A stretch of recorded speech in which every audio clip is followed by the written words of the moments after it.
유대인들은 아브라함의 혈통을 이어받았다는 것만으로 우리는 하나님의 자녀다라고 하는 의식을 갖고 있었고, 그러므로 우리는 천국에 갈 수 있다라는 생각을 하고 있었습니다. 근데 세례요한은 말하기를 아브라함의 자손이라는 그런 전통이나 종교적인 자아는 하나님 앞에 광야의 돌덩어리와 같은 정도밖에 가치가 없다, 이렇게 말하는 거예요. 무가치함을 선포하는 거죠. 그러면서 진정한 회개란 무엇이냐? 그것은 회개에 합당한 열매를 맺는 것이다. 즉 삶의 변화, 의지의 방향 전환이 필요한 것이다, 이렇게 얘기했어요. 행위의 열매가 없이 머릿속으로만 하는 회개, 이걸 지적 회개라 그러죠. 죄를 깨닫는 것. 두 번째는 감정적 회개, 즉 죄를 후회하는 것. 이것은 진정한 회개가 아니다라고 가르쳤습니다. 깨닫고 후회하면서 그럼 이걸 어떻게 이 죄에서 벗어날까? 종교 의식을 행하여서 벗어날 수 있다고 생각하는 것이 착각이다라고 얘기하는 거예요, 세례요한은. 그러면서 세례만 받으러 오는 사람들을 가르쳐서 뭐라고 했어요? 독사의 자식들. 조금 더 노골적으로 하면 뱀 새끼들이라는 그런 욕을 했습니다. 이런 신랄한 욕을 하면서 세례요한은 진정한 회개는 뭐냐? 삶의 변화, 즉 의지의 결단이 필요하다. 지정을 넘어서서 의지의 결단. 그래서 죄를 다신 짓지 않고 죄와 반대되는 방향으로 살겠다는 결심이 필요하다. 그 열매가 없이 종교 의식만 행하는 것은 독사의 자식들의 전형적인 상태다, 이렇게 얘기해요. 그럼 여러분, 우리가 이걸 적용을 하면 우리가 우리의 죄에 대한 진정한 회개, 특별히 삶의 변화, 행동의 변화를 하지 않으면서 매주일 예배드리러 나오는 것을 세례요한은 독사의 자식들의 행태라고 본 거죠. 진정한 삶의 변화가 없이 기도만 행하는 것도 독사의 자식들이 하는 전형적인 행태라고 보는 거예요. 이런 것들을 종교학에서는 오컬티즘이라고 그러죠. 종교적 신비나 영적 카타르시스, 황홀 상태를 체험하여서 죄에 대한 정화된 의식이 갖게 되고, 그 다음에 행위의 변화는 없는 것. 종교적 카타르시스만 일으키는 어떤 종교 의식, 종교적 행위, 이것을 세례요한은 날카롭게 뱀들의 행태라고 얘기합니다. 여러분, 이 지구상에 많은 이단 종파들을 보면은 그들 속에 보면 진정한 삶의 변화는 없이 뭐죠? 종교적 열광, 황홀 상태, 신비 체험이 넘쳐 흐릅니다. 전형적인 뱀들의 행태죠. 근데 그와 똑같은 행태를 그리스도인들이 한다는 것이죠. 그러면서 세례요한은 하나님이 원하는 진정한 회개, 하나님이 기뻐받는 이 세례에 합당한 열매는 뭐냐? 행동이다. 행위의 변화를 해야 된다. 그렇지 않으면 다 심판받는다.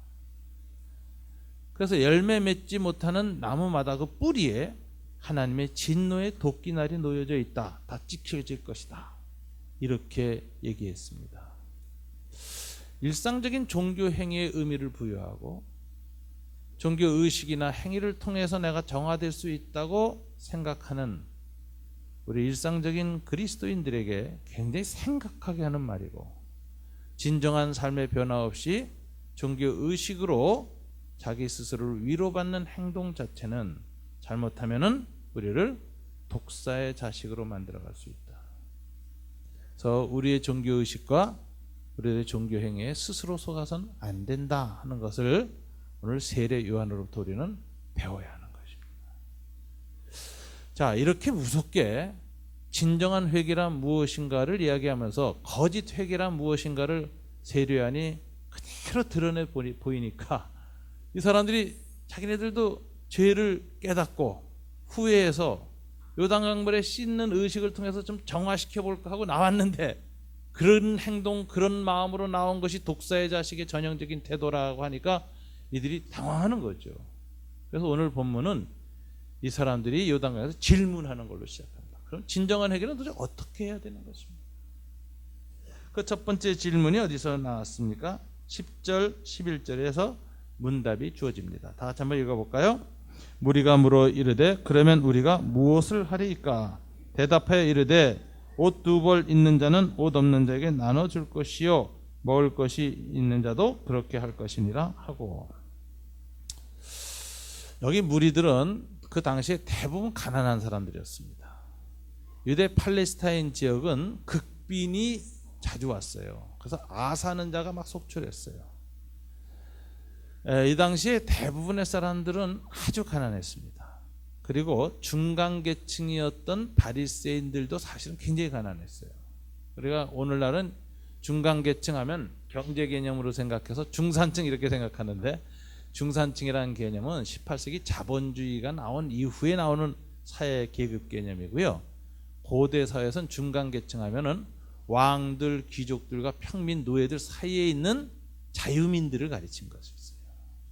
근데 중간계층인 자유민에 속했던 사람들이 바리새인들이고 율법주의자들이었고, 예수님과 예수님의 제자도 다 중간계층입니다. 그래서 이 사람들이 다 자유롭게 여행 다니고 했죠. 노예나 농노에 속하지 않았어요. 근데 이 중간계층들이 사실 굉장히 가난했어요.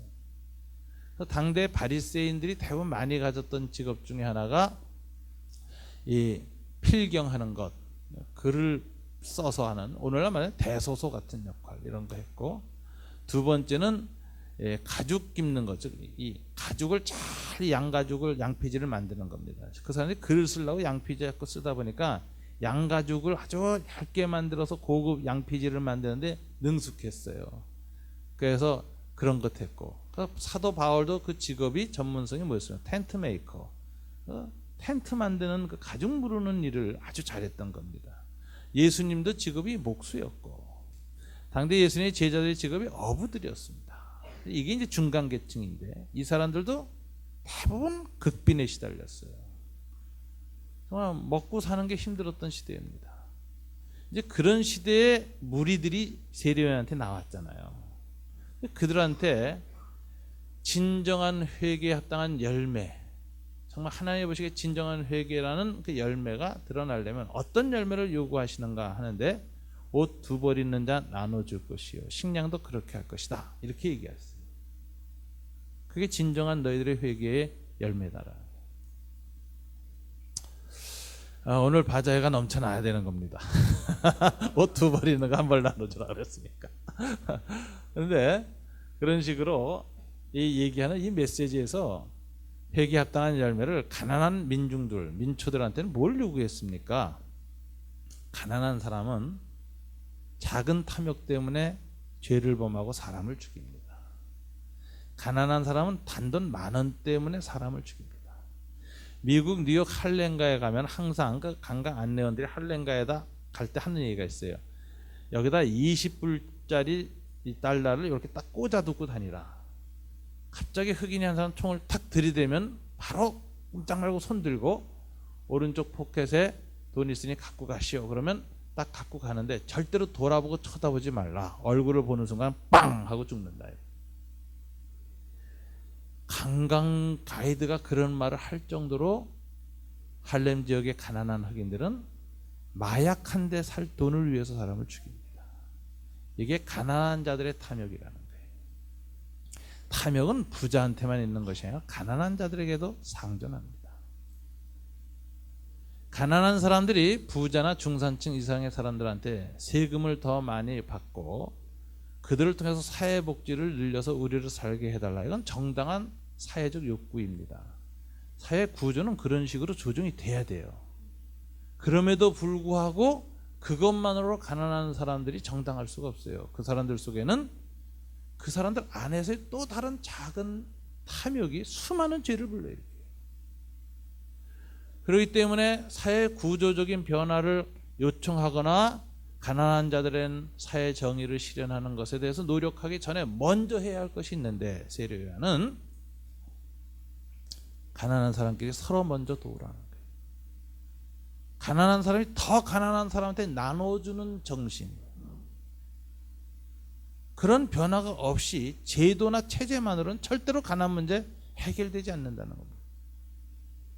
인류 역사상 국가나 사회, 경제, 체제, 제도를 가지고 인류의 가난한 문제가 해결된 적이 없습니다.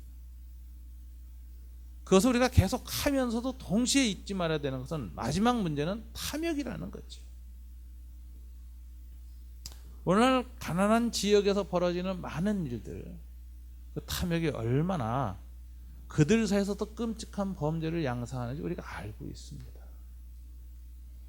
저는 지난 주간에 광주에 가서 한 분을, 선교사님을 만나고 같이 이야기를 나눴는데, 그분은 참 놀라운 일이죠. 북한 사회가 얼마나 무너졌는지를 보여주는데, 북한 택배 사업을 하세요. 한국에서 택배가 갑니다, 북한으로. 북한의 온 도시의 장마당에 매대로 들어가요. 거기에서 그 사람들이 매대로 들어온 택배를 받아가지고 장사를 해서 먹고 살아요. 크리스찬들한테 보내는 겁니다. 근데 어떻게 가냐? 중국까지 택배가 가고, 중국에서는 조선족 보부상들이 들고 들어갑니다. 그래서 정확하게 운송비만 받고 원하는 곳에 정확하게 전달해 줍니다. 그래서 그분이, 목사님도 교회에 가셔서 큰 옷, 남는 거, 안 쓰는 거, 뭐 신발이고 구두고 다 좋다는 거예요. 다 모아주세요. 우리 옛날에 남대문 도깨비 시장에서 그 외제 물건 파는 거 있잖아요. 그 식으로 그것만 가도 북한에 있는 가난한 사람들, 또 우리가 훈련시킨 그 숨어있는 그리스도인들, 그 매대에서 일하는 사람들 다 먹고 삽니다. 하나만 가면 한 달 삽니다. 모아주십시오. 그리고 한 사람이 들고 들어가는 그 운송비 이렇게 비싸지 않아요. 한 20만 원 정도 하는 것 같아요. 운송비만 짐을 보내면서 준비해 주십시오. 그러면은 갈 수 있습니다. 제가 사실은 저와 아주 가까운 목사님이 북에서 내려오신 분인데, 얼마 전에 저한테 눈물을 흘리면서 자기 가족 소식을 알려달라고 그러더라고요. 저한테. 제가 부탁하려고 그분을 만난 거예요. 아무개 가족을 찾아줄 수 있느냐 하더니, 그분들은 굉장히 위험한 사람들이다. 들어가기 쉽지 않다. 그냥 노력하겠다. 그래서 이제 얘기를 나누는 중에 그분이 자기가 요즘 하고 있는 일이 그 택배 조직을 만드는데 성공했다는 거예요. 이건 굉장한 일이에요. 어떻게 들어가냐니까, 들어가면서 1달러씩만 주면 평양 시내까지 들어갑니다. 이 북한 사회는 돈으로 다 뚫린 사회예요. 근데 그렇게 여러 가지 방편으로 돌려고 애쓰지만, 그 사회 안에서 들어가면 또 더 많이 가진 가난한 사람이, 덜 가진 가난한 사람한테 얼마나 매정하고 무섭게 구는지. 그 꽃제비 아이들이 땅에 떨어진 국수 조각을 주워 먹는데 그걸 때린다니까. 그 때리는 장면 동영상을 봤는데 무섭게 때려요. 죽일 만큼. 난 참 북한 사회의 가난한 사람들 속에서 있는 그 악착 같은과 그 잔인함과 이 태도를 보고, 야, 무서운 사회다라는 생각을 하게 되는데, 여러분, 바깥에서 제도화 이렇게 해가지고 가난한 사람을 돕기 위한 시스템을 만드는 거 우리가 노력을 해야 돼요. 이건 사회적 책임입니다. 그러나 하나님은 그거보다 더 중요한 것은 우리의 사람에 대한 태도를 요구하는 거예요. 어렵고 힘든 사람에 대해서 내가 개인적으로 어떤 태도를 갖느냐, 그 태도를 갖는 것이 합당한 회개다, 이렇게. 그래서 하나님이 나누어 주라 그래요. 근데 이 나눔이라는 것은 두 벌 옷을 가지고 한 벌 나눠준다는 건 내일 죽기 직전이면은 그게 가능합니다. 그죠? 여러분이 내일 내가 죽는다고 생각하면 오늘 그거 갖고 갈 거 아니니까 다 나눠요. 근데 왜 오늘 이렇게 과격하게 못 나누냐? 오래 살 것 같거든. 그러니까 남겨두고 써야 되겠거든. 그래서 못 나눠요. 이게 이제 종말론적 긴박성이 있으면 과격하게 나누는데, 이게 없으면 연기시킨다. 나누는 걸 자꾸 연장시킨다. 내일 하지 모레 하지 이렇게. 그런데 오늘 이 세례 요한은 이 진정한 나눔은 어떤 의식이 가져야 되느냐? 도끼날이 나무 뿌리에 이미 놓였다라는 긴박감이 있을 때 이것이 되는 것이다. 역사적으로 보면 긴박감 속에서 일어난 일이 많이 있습니다. 저는 리차드 범브레드 목사님의 그 자서전을 보면 감동을 받는 예화가 많은데요. 이분은 루마니아 개신교회 목사님이셨습니다. 루마니아가 공산화되니까 그 교회에 대해서 공산주의자들이 몇 가지 잘못된 조치를 취할 때 반대했어요. 이분이 존경받는 지도자니까 감옥을 집어넣습니다. 그래서 그의 아내 사라 범브레드하고 헤어지고 아들하고도 헤어져서 20년, 30년의 감옥 생활을 반복해서 하게 됩니다. 그래서 평생을 감옥에서 보냅니다. 나와서 자기 아들과 아내를 만난 것이 가석방돼서 조금 보내요. 근데 나중에 이제 그분이 석방이 돼요. 국제인권위원회나 이런 데 굉장히 압력을 가해가지고 이분이 이제 나오게 됐는데, 이분이 그래서 이제 그 자서전과 고백록이 많이 나왔죠. 그래서 리차드 범브레드 목사님, 그 부인 사라 범브레드, 그 아들의 이야기가 나오는데, 루마니아 개신교회가 굉장히 가난한 교회였지만 이분들이 잡혀갔는데도 그 가난한 교인들이 서로 조금씩 내가지고 이 남은 가족들을 다 살려내는 거예요. 이제 그렇게 하면서 살아갔는데, 리차드 범브레드 목사님 얘기 중에 하나가, 감옥에 들어갔는데 이분은 종신 감옥, 그리고 나중에 몸이 약해지니까 마지막 병동 감옥으로 갑니다. 그럼 거기에서는 사람들이 있다가 교수형을 기다리는데 사형장으로 가지 않고 대부분 병으로 죽어요. 그 감옥 속에 들어가서 이분이 이제 폐결핵에 걸립니다. 리차드 범브레드 폐결핵에 걸려서 피를 토하면서 들어가 앉아 있는데, 이곳에서 할 일은 내가 마지막 이 영혼들을 하나님께 보내는 일이다. 그래서 다 용서하고 회개시키는 일을 하는, 이분이 감옥은 나의 교부다 이런 말을 해요.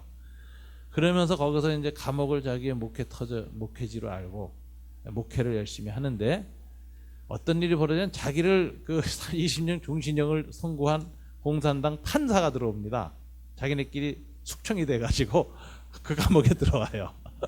그 사람을 용서시키고 회개시키고 해가지고 이 사람이 회개하고 그리고 이제 천국 가는 이야기, 이런 일화가 있어요. 근데 가장 유명한 일화는 각설탕 일화예요. 그 마지막 단계에서 각설탕 하나를 먹으면 며칠을 삽니다. 영양이 극빈한 상태 속에서 생명 유지할 수 있어요. 한 사람은 예수 믿고 나서 자기에게 남아있는 각설탕 하나를 안 먹어요. 그걸 옆 사람한테 주고, 좀 더 아픈 사람한테 주고 가서 죽어요. 죽었어요. 그걸 받은 사람이 그 각설탕을 또 차마 못 먹어요. 또 더 아픈 사람한테 줘요. 이래가지고 몇 년 동안 그 각설탕이 굴러다니는 거예요. 새까맣게 손때가 묻어서. 근데 그 각설탕을 받은 사람마다 그 각설탕 앞에서 하나님을 느끼는 거죠. 그리고 살아온 삶의 방식에 대한 회개를 하면서 통곡을 하면서 그것을 딴 사람한테 주고 자기는 갑니다. 이 각설탕이 하나님의 거룩한 성찬이었다. 이런 예화가 나와요. 아마 여기 계신 우리들도 아마 다 같이 내일 다 이렇게 죽어가는 있는 사람이 아마 성자들로 다 변할 거예요. 소위 가난한 성자들로 다 변할 거예요. 근데 우리가 그 변하지 않습니다. 왜 그럴까요? 내일 살 것 같거든. 아직 열흘 20일 남아있고 몇 년 남아있다고 생각하니까 쉽게 못 나누죠. 그래서 급박한 종말론 의식이 없을 때는 어떻게 해야 될 것이냐. 옷 2벌 중에서 1벌 나눠라. 떡 2개는 하나 놓으라는 말은 어떻게 실천할 것이냐. 이게 이제 또 중요하잖아요. 이것은 뭐냐면은 절제를 얘기해요. 소비를 절제하고 나눔을 실천하라. 그래서 어제보다는 오늘 조금 더 나눌 수 있도록 애를 써라. 그러고 나면 굉장히 기쁨과 행복이 와요. 그럼 그 은혜 때문에 그 다음날은 조금 더 나눌 수 있어. 그죠? 이렇게 나눔의 선순환이 성령 안에서 계속 훈련되면서 일어나다 보면은 어떤 때는 남들이 깜짝 놀랄 만큼 나눌 수 있는 그런 사람이 된다는 거죠. 가난한 성자를 향하여 점진적으로 우리의 삶의 방식이 변해갈 수 있다는 거예요. 그러니까 당장 다 내놓으라 하는 말이 아니라 이걸 우리가 적용한다면 그럴 사람도 있죠. 뭐 사형 선고 딱 받고 내일 죽는다면 다 내놓고 가지. 그러나 그렇지 않을 때에는 그런 방향을 향하여서 자꾸 노력하라는 거예요. 저 자신은 신들러 리스트라는 영화를 봤을 때 그 마지막에 신들러 리스트의 그 주인공이 통곡하는 장면이 나오죠. 내가 독일군 장교들하고 관계를 맺고 그들한테 아부하고 또 이거 구해내기 위해서 장사를 하고 사업을 하고 유대인들 노동자 통해서 번 돈 가지고 하면서 많이 구했지만 그래도 그런 핑계를 가지고 나한테 쓴 게 너무 많았다는 거죠. 그래서 마지막에 이렇게 될 줄 알았다면 유대인들은 많이 죽었잖아요. 구해내지 못하고. 마지막에 막 대학살을 하고 게시타포가 했잖아요. 그 시체를 보면서 이 사람이 통곡을 하죠. 이럴 줄 알았으면 내가 더 덜 쓰고 덜 누리고 더 많이 구원했어야 했는데 라고 막 통곡하는 장면이 나오는데 그 영화를 보면서 저는 그런 생각했어요. 야, 이거 내가 죽을 때 저 소리 하게 생겼다. 내가 죽을 때 저럴 것 같다. 내가 이럴 줄 알았으면 더 많이 주고 갔어야 되는데 너무 많이 나를 위해서 썼다 라고 분명히 회개할 거다라는 생각이 들더라고요. 근데 그 회개가 덜 되려면 지금부터 조금씩 나누는 일을 연습하고 더 근육을 강화해서 최선을 다해서 이 소비와 소유의 욕망을 절제하고 나누는 이 선순환의 노력을 계속해서 이것이 점점 커지면 지금은 요거밖에 못하지만 내 영적인 태도나 마음의 자세 요거밖에 못하지만 이게 조금씩 늘어나면서 나중에는 주변 사람들이 감동받고 놀랄 정도까지 갈 수 있다. 그렇게 살아라. 이게 진정한 회개다. 세례 요한이 이렇게 당대 가난한 사람들인데 그렇게 가르쳤습니다. 두 번째는 세리들이 왔습니다. 17절 18절 다 같이 읽어볼까요? 세리들도 세례를 받고자 하여 와서 이르되 선생이여 우리는 무엇을 하리이까 하며 이르되 부가된 것 이외에는 거두지 말라 하고. 이 세리는 이 당시 로마의 앞잡이죠. 전형적인 제국의 앞잡이입니다. 그리고 이 당시 로마의 이 세금 부과법이 앞잡이들이 악하게 만들었어요. 할당액을 줘요. 너는 얼마 걷어내라. 다 지역마다. 그리고 이 세리들이 그 이상 거두는 건 네 수입이야. 이렇게 얘기했다고요. 로마 그런 징세 방법을 썼어요. 그랬더니 악착하고 독한 놈은 로마의 권세를 해서 2배, 3배 걷어 들여가지고 의무적으로 부과된 것 로마에 바치고 나머지는 뭐냐면은 지가 착복한 거예요. 이래서 부자가 된 겁니다. 그래서 예수님 당시에 삭개오 같은 사람이 세리인데 부자였다. 마태도 세관 앞에 있었던 이제 세리였죠. 자, 이 세리들이 회개의 영이 임했어요.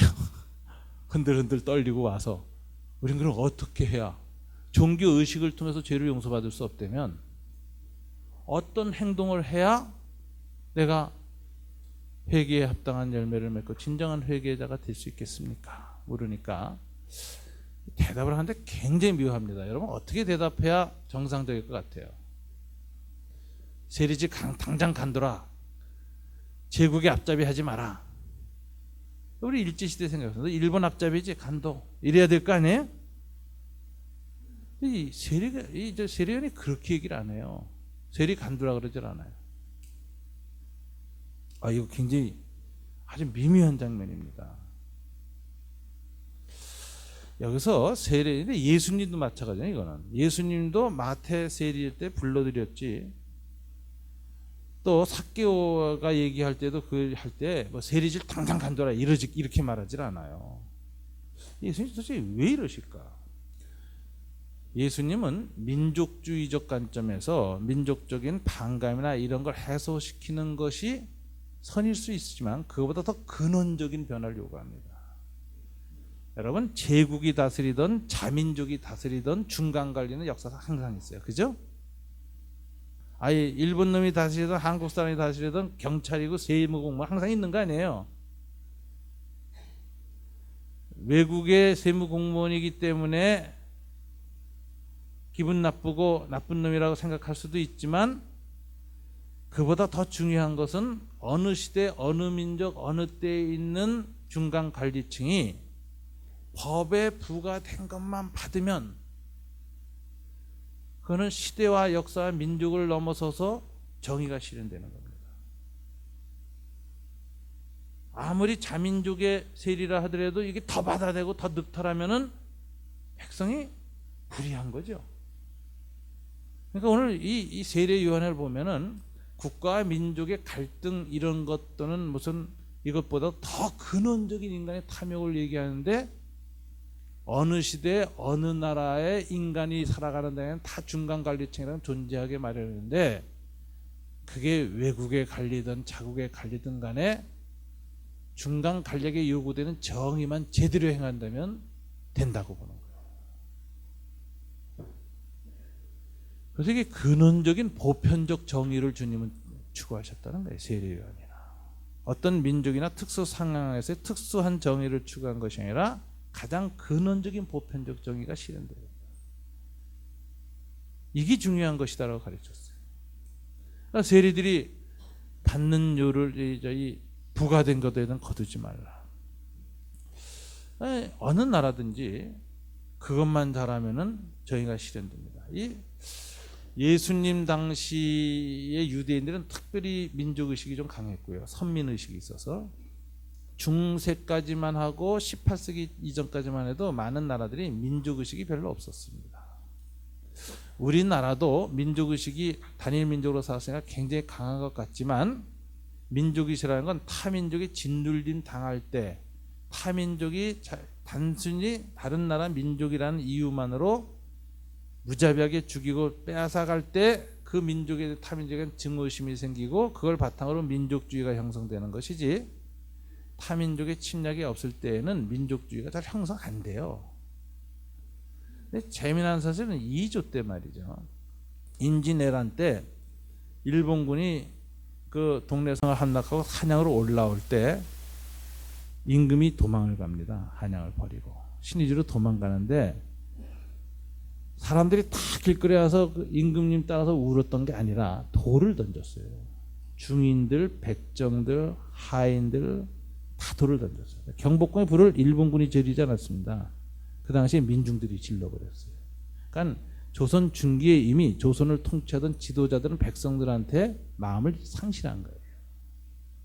만약 그 틈에 일본군이 들어와서 조선 관리들보다 훨씬 더 좋은 정치를 했어 봐요. 그러면 아이고 일본 천황 우리 왕으로 삼자 이럴 판이었다니까. 근데 들어온 놈들이 더 가혹하게 죽이고 조선 사람 끌고 가고 녹탈하니까 시간이 지나서 양반들한테도 기대할 수 없고 이 일본 놈들이 잔혹하게 죽이니까 스스로 이 백성들이나 이런 사람들한테 의병운동이 일어난 거예요.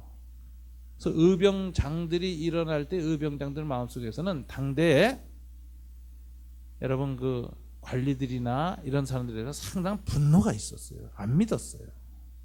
그래서 나중에 의병장들이 다 숙청당해 또 죽잖아요. 일본 떠나고 선조가 귀향해서 이 의병장들이 다 역적으로 죽습니다.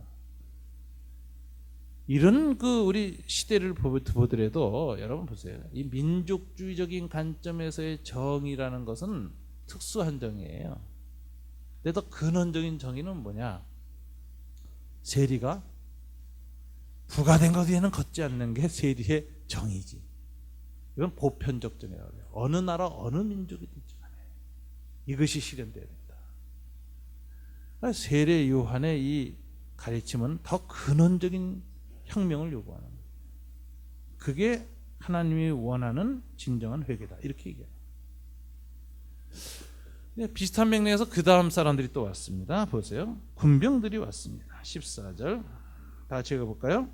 군인들도 물어 이르되 우리는 무엇을 하리이까 하며 이르되 사람에게서 강탈하지 말며 거짓으로 고발하지 말고 받는 급료를 족한 줄로 알라. 이 군인들은 이 당시 치안을 맡은 사람들입니다. 근데 이 군인들은 로마 군인이 아닌 것 같아요. 로마 군인은 세례받으러 안 오는데, 당시 로마에 이탈리아 사람들로 구성된 주둔군이 있었고, 이 사람들에게 협조하는 민병 그 지역 사람들로 협조하는 군인들이 있었어요. 그러니까 유대인인데 로마 군인에 속해서 일당받고 하는 이런 군인들이 있었어요. 이 사람들은 로마 군의 앞잡이 노릇을 하면서도 유대인이기 때문에 하나님에 대한 의식은 있는데 자기 죄에 대해서 항상 고통스러웠거든. 근데 세례 요한에게 세례를 받으면 해결된다는 게 물세례 받으러 갔는데 독사의 자식들아 의식으로는 회개할 수 없다고 행위했다간 열매를 맺으라 그러니까 놀래가지고 그럼 우리는 뭐 어떻게 해야 되겠습니까? 이렇게 물으니까 하는 말이, 이때에도 말이죠. 세례 요한이 똑같죠. 군인짓 외국의 앞잡이로 그만해라 이래야 맞을 것 같은데 안 그럽니다. 예수님을 보면은 그 시대적인 그런 산을 넘어간 더 근원적인 이 개혁을 세례 요한과 예수님이 요구하는 걸 볼 수 있어요. 뭐냐면은 군인의 본분은 뭐냐 하는 거예요. 그게 외국 군대든 자국민이든 어떤 나라가 혼란에 빠져서 자기끼리 부족 전쟁이 일어나고 인종 전쟁이 일어나서 서로 무자비하게 죽이잖아요. 그럼 외국 군대가 들어옵니다. 그죠? 유엔군도 들어오고 또 주변 나라가 그 혼란을 막기 위해서 들어올 수 있어요. 그래서 자국 군인이든 외국 군대든 치안과 질서를 유지하기 위해서 군인이 된 사람들이 있어요.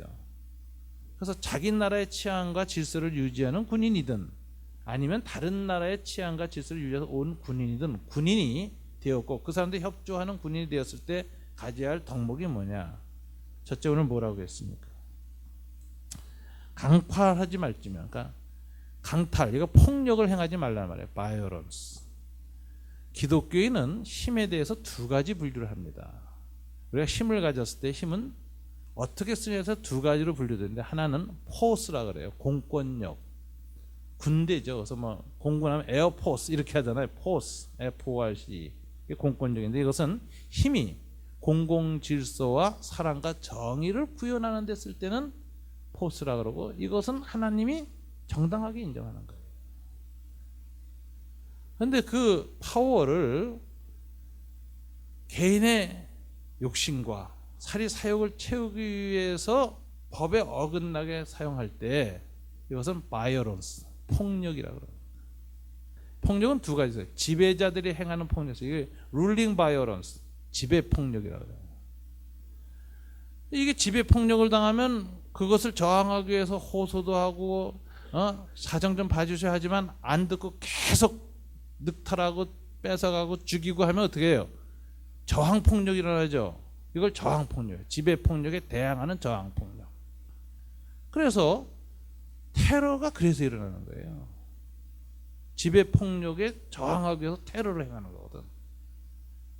그러니까 이 지배 폭력이나 저항 폭력은 둘 다 힘을 질서에 따라 쓰는 것이 아니라 욕심과 때로는 증오에 의해서 사용해요. 그래서 정의와 사랑으로 사용하지 않을 때 그것은 힘의 변질이죠. 그래서 그걸 바이오런스, 폭력이라고 그래요. 그런데 세례 요한이 바로 그 말을 하는 거예요. 폭력을 행하지 마라. 힘을 가진 자들이 그 힘을 바탕으로 해서 정의와 사랑을 진작시킨 데 쓰지 않을 때, 사리 사욕을 썼을 때 그것을 폭력이라고 한다. 다른 나라를 지배했는데 그 나라의 사람들의 정의와 사랑을 실현하는 쪽으로 그 나라를 다스리면 그 나라 사람들이 외국 다스림을 더 좋아하는 수도 있어요. 역사상에 그런 일이 많았어요. 차라리 당신의 통치를 받겠습니다. 우리 토호 세력 통치받는 것보다는 당신 통치받겠습니다 하고 받아들인 경우가 많아요. 알렉산더가 좀 그런 특징이 있었어요. 근데 우리가 이런 역사적인 사례를 보면은 이 정의를 향해서 힘을 쓴다는 게 군인한테는 누가 다스리든 상관없이 일단 그 힘을 사용하는 사람들에게 가장 중요한 근원적인 덕목은 바로 이것이다. 폭력을 행하지 말라. 두 번째 뭐를 얘기했느냐면은 거짓으로 고발하지 말며, 이것은 치안을 유지하는 사람들이 이제 치안 질서를 스스로 무너뜨리는 거죠. 힘을 가지고 공정하게 힘을 사용하지 않고 거짓된 법 질서를 만든다. 받는 급료를 족한 줄 알라. 왜 지배 폭력이 이렇게 거짓된 법 질서를 행하고 거짓된 질서를 만들고 왜곡된 세상을 만들고 그렇게 다스립니까? 다 욕심 때문에 그래요. 지배 폭력이 타락하는 이유는 다 돈에 대한 욕심 때문에 그래요. 그래서 이 경제와 정치는 결탁을 하는 겁니다. 항상. 그래가 악화되는 거예요. 이걸 세례요한은 정확히 알았기 때문에 이 유대 군병들한테 말하기를 받는 월급을 족한 줄로 여겨라. 여기서 군인과 경찰이나 검찰이나 국정원처럼 사회의 질서를 유지하는 위치에 있는 사람들에게 세례 요한이 합당한 세례가 무엇인가 말하면 뭐라고 할까요? 여러분, 직업 군인이 되라고 말하는 거예요. 정치군이 되지 말고. 정치적 이익이나 자기 앞에 출세 때문에 군인의 그 군대의 힘을 이용해서 자기 출세길로 나가려고 하는 그런 정치군이 되지 마라. 직업군인이 되라. 받는 요를 족한 줄 알아. 그런 뜻이에요. 검사도 뭐예요? 프로페셔널한 직업검사가 돼요. 시시비비 정확히 가리고 범죄한 사람을 잡아놓고 하는 그거를 철저하게 거기에만 집중해야지, 윗선이 어떻게 보나 생각하면서 이 수사를 방향을 이상하게 들어가는 그런 정치검사 되지 말아요. 국가정보원도 국가의 이 안보를 지키기 위해서 공정하게 정보를 수집하고 해야지, 정보를 수집해서 정치가한테 바치고 그 통치 행위에 도움을 주려고 이렇게 할 때에는 그건 인권을 무너뜨리는 거죠. 지금 미국이 그냥 전 세계 정치인들 다 사찰하고 도청해가지고 독일 총리 오바마의 아주 가장 유럽의 파트너인 메리엘 총리까지도 다 사찰했다는 거 아니지? 난리가 나잖아요. 그런 거 하지 말라는 거예요. 그러니까 자기의 본분을 지키고 그 안에서 정직하게 철저하게 행하면 된다. 그걸 요구하는 거예요. 군인 때려쳐라 그러지 않습니다. 세리 때려쳐라 그러지 않습니다. 본분에 충실해라. 그래야 이 세상 질서가 하나님 나라의 질서가 된다. 그게 회개다. 이렇게 얘기하는 거예요. 오늘 우리 사회에서 이 본분에 충실하지 않고 본분에 자기의 직업을 위해 철저하지 않고 사리사욕과 욕심 때문에 그것을 왜곡시키는 사람들이 많아서 우리 사회가 밤낮 진통을 잡니다. 그리고 그렇게 사는 사람들이 억울한 일을 당하고 쫓겨나고 죽어가는 겁니다. 그래서 이 세례 요한은 진정한 회개란 뭐냐? 아주 구체적으로 제시해요. 그러면서도 가장 근원적인 변화를 얘기해요. 그래서 심플합니다. 근데 이대로만 하면 세상이 다 좋아지는 거예요. 그걸 못해서 우리가 망하고 있고, 그걸 안 하면서 종교의식을 통해서 자기 정화를 할 수 있다고 생각하는 게 뱀새끼들이 하는 종교행위다, 이렇게 얘기해요. 그게 오컬티즘이라는 거죠. 그런 중독에 빠지지 마라. 그럴 때는 종교는 정말 마약입니다. 사람들의 윤리와 도덕성과 사회의식을 무너뜨리고 마비시키는 마약 역할을 하는 거예요. 그렇게 하면 안 된다. 세례요한이 그렇게 가르쳤고 예수님도 그렇게 가르쳤습니다. 오늘 진정한 회개란 무엇인가? 그건 교회에 사는 게 아니다라고 얘기해요. 물론 우리도 교회에 모여서 참회 기도를 합니다. 근데 이것은 진정한 회개가 아니다. 진정한 회개는 교회에 사는 게 아니라 어디 사는 거예요? 내 삶의 자리에 사는 것이다. 주님은 저와 여러분이 종교적인 장소에서 회개하는 것보다 여러분의 삶의 자리에서 삶의 방향을 바꾸는 것을 기뻐하십니다. 대학교에서 회개하십시오. 여기 교수님들은 그렇게 하시고, 학생들은 클래스에서 회개해야 돼. 시간 낭비죄, 노는 죄 회개해야지. 전업주부들은 전업주부로서 가정에서 합당한 열매를 맺어야 돼요. 비즈니스맨, 공무원 다 자기 삶의 자리에서 하나님 기뻐하시는 열매를 맺어야 하나님 우리를 하나님의 자녀라 보시고 진정한 회개를 이루는 자라고 보시고 그 열매를 맺혀가는 자를 기뻐하십니다. 그래서 진정한 회개는 뭐냐? 열매 맺기 위해서 노력하는 자라는 것이요. 욕망을 절제하고 내 권리와 권한을 잘 절제해서 하나님 왜 이런 위치에 나를 세우시는가 생각하고 그 본분에 충실하고 욕심을 제대로 내려놓고 살아갈 때 회개에 합당한 열매를 맺는 것이다. 종교기관에서 일하는 사람들, NGO 단체 사람들, 선교단체, 또 저처럼 교회에 목사된 사람들은 그 단체를 통해서 자기 유익을 구하려고 하지 마라. 네 본분에 충실해라. 그런 것들이 말하자면 진정한 회개로 가는 길이다. 이렇게 얘기했습니다. 자, 우리는 오늘 하나님 앞에서 이 말씀을 듣고 생각할 때 깨닫고 느끼고 후회만 하지 마시고 입술을 악물어야 됩니다. 내 삶의 자리에서, 내 일터에서 어떤 열매를 맺는 직업인이 될 것이고 생활인이 될 것인가. 그 열매가 맺힐 때 우리는 세례 요한이 말한 합당한 회개의 자리에 서는 것입니다. 기도하겠습니다. 하나님 아버지 감사합니다. 오늘 진정한 회개가 무엇인가에 대해서 세례 요한과 예수님이 하신 말씀을 생각하고 적용하게 하시니 감사합니다. 회개를 어떤 종교 행위를 통해서 심리적으로, 도덕적으로, 자기 정화를 통해서 마음 편하게 하려고 하는 태도에 빠지지 않도록 도와주시고, 그런 속임수에 내 자신이 스스로 속이지 않도록 도와주시기를 원합니다.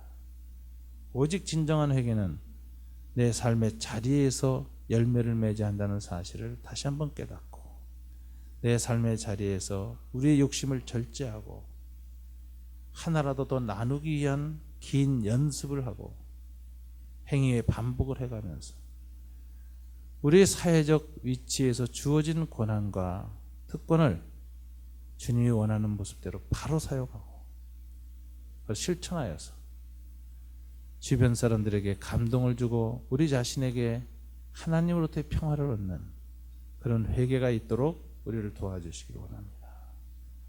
한국교회가 종교개혁 496주년을 맞이했는데 그 같은 열매가 없어서 세상으로부터 오히려 개혁의 대상이 되었습니다.